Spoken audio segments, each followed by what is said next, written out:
Good morning. I love this time of year. The colors are all changing. Just wish there was a way I could shorten winter. When I studied psychology, I had learned about the mystery of the split brain.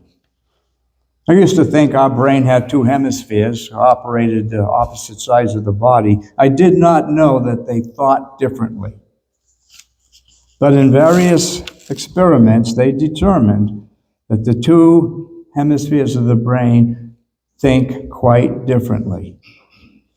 The left brain is mathematics, language, science, logic, all analytical forms of thought.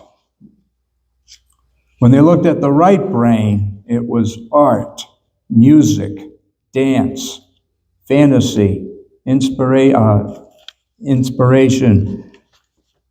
and creativity, which were all associations of thought. And when I learned that, I realized that I had grown up in a left brain-oriented culture. Science, English, history, and mathematics were the subjects that I was taught in high school. But when I looked at the history of religion, I saw a right brain-oriented culture. Mythology, legends, symbolism, artwork, all adorn the ancient cultures.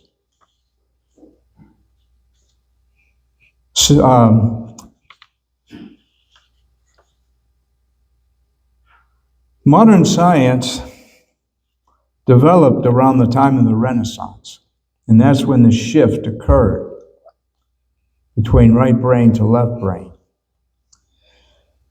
And it also shifted the focus. It went from spiritual issues to laws governing the material universe. In the 6th century AD, Christianity had suppressed science in favor of religious discipline. And the reason being is that the people who were investigating science were engaged in barbarism, immorality. They had to restore the rule of law. Ironically, the modern-day atheists are saying the same thing about religion today. They opposed religion because they look at all of the atrocities that were committed by religious history. They look at the holy wars and they said, that's what religion can do to you. We don't want any part of it. The Bible says that God created the heavens and the earth.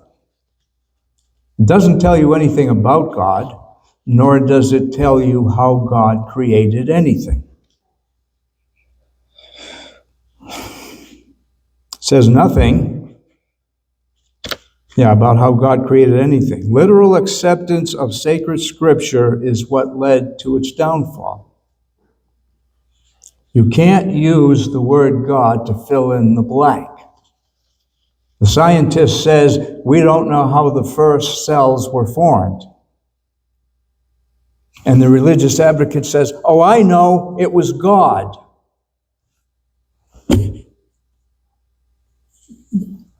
Doesn't tell you anything about how. Science wants to know how. Reverting to God doesn't tell you how. My Sunday school teachers didn't want me to question everything. But in reading the story of Adam and Eve, I knew that snakes don't talk. I knew that fruit doesn't endow you with knowledge when you eat it. So I knew that I was looking at a story that couldn't be taken literally. They say, did it ever happen? Well, the fact is, it happens every day.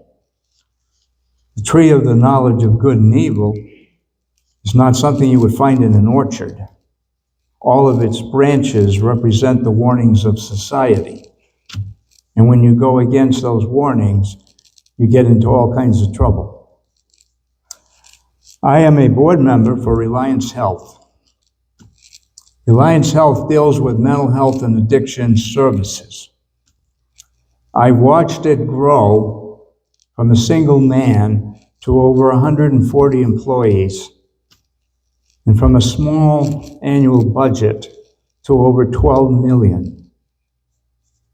The issues of mental health and addiction are growing, and a lot of it is because people don't have a spiritual foundation.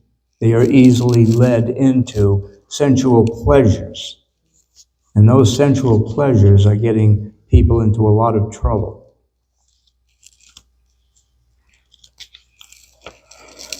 Yes, they didn't want me to question anything because authority ruled. But throughout history, any authority which was not based on the truth led to disastrous results.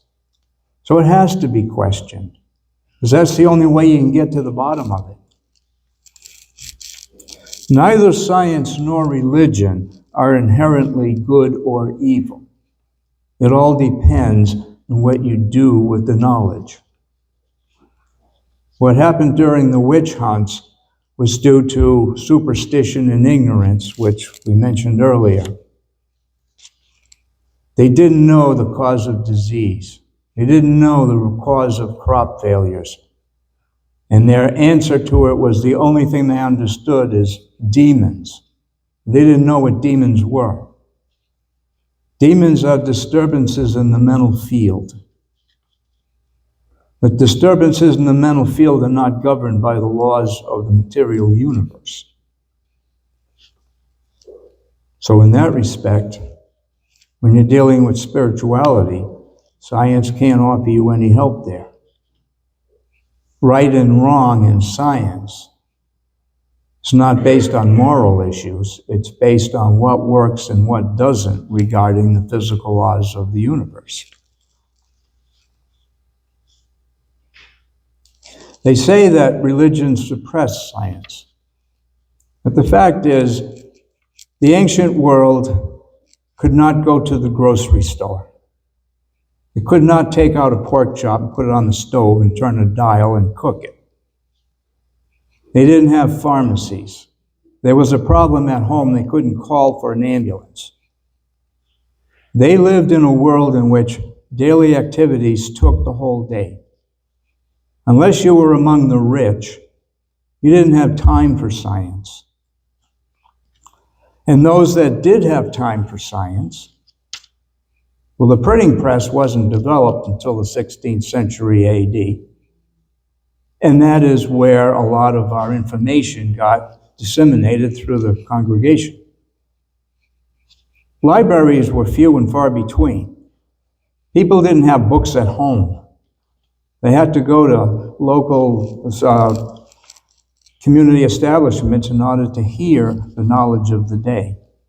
And even when the printing press first came out, it was more used to produce public notices. The microscope was figured in 1590. Until the microscope was discovered, they had no knowledge of microbes. So what was causing disease, they didn't know. The telescope came out in 1608. It was only then that they saw that moons were orbiting Jupiter and started questioning the heavens and what runs them. I watched a program by Carl Sagan, and he had talked about once they used to think that the sun revolved around the earth. He says now they know that the earth orbits the sun. But he said, what would it look like if the sun actually did revolve around the earth? So as far as the sun is concerned, wouldn't look any different. So the idea of changing from an earth-centered universe to a sun-centered universe was a slow process because they needed the evidence to be able to prove it. How much do we need religion today? Well, I looked at the moon program, and I noticed that their programs, the Mercury, Gemini, and Apollo, were all all based on mythological figures. Now, why did they choose mythological characters to represent their programs? Because they knew that they needed more than science to be able to figure out what to do. They needed the creative side of the mind. So by using mythological figures, they were taking their people to be able to shift them and recognize, yeah, you're going to need science to figure out how to put a rocket on the moon, but you're also going to need the creative side of the mind to figure out, okay, after you get the first step done, what's next?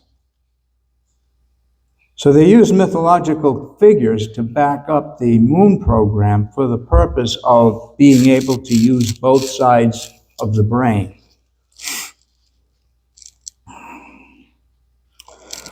The problems that I'm seeing in today is the idea that we are a cosmic accident and that this is all there is to life. The deeper that science goes into its studies, the more it realizes that it's far more complicated than what they realize. They know that life evolved on Earth, but they don't know how. And in order to avoid any religious ideas, they have to conjure up all kinds of scientific ideas to account for it, because they know that the possibility of life forming on its own without a guiding force is so remote, it requires all of these exotic theories.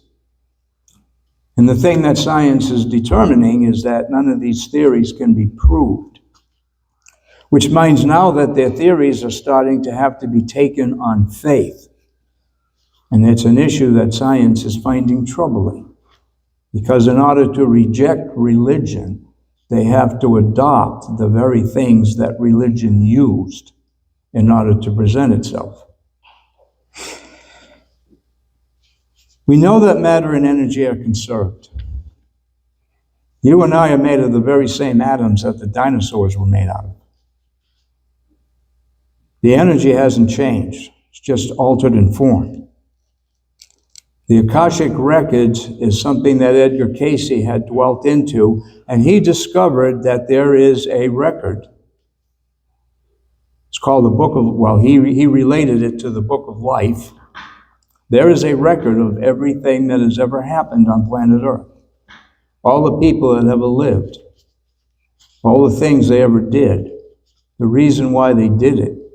He found it there. The idea that when you die, you just disappear, it's not true when it comes to the spiritual side of life.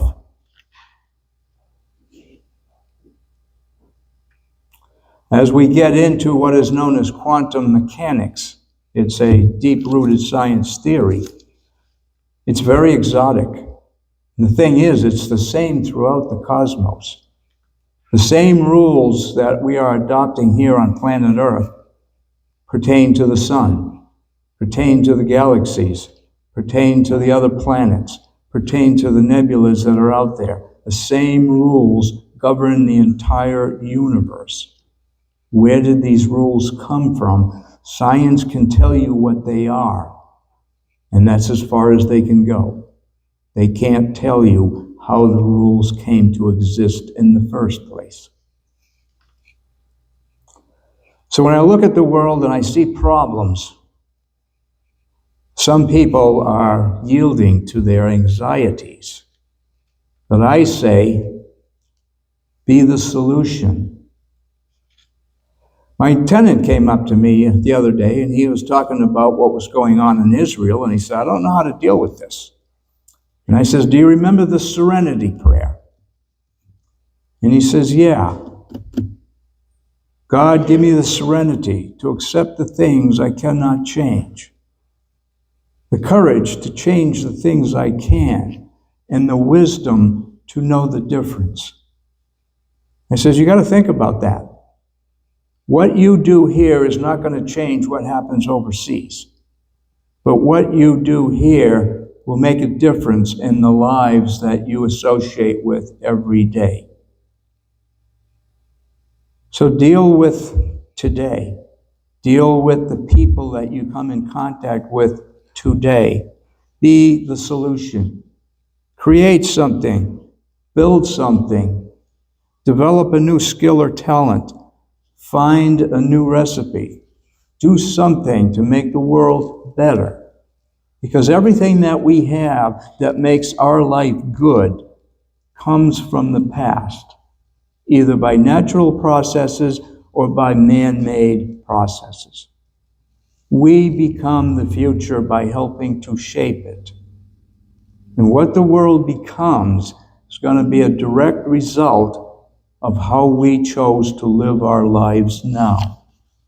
If life returns, and I believe it does, I want to make sure that the world that I come back to isn't falling apart. So yeah, I'm going to die within the next 50 years, but I don't believe that that's the end of me. So I'm going to spend my life doing what I can so that the world is better, so that when I do return, I come back to a better world. The song that we sang, A Beautiful Isle of Somewhere, it's really what religion and science was all about to begin with. How do we find that better world? And we find it by helping to build it.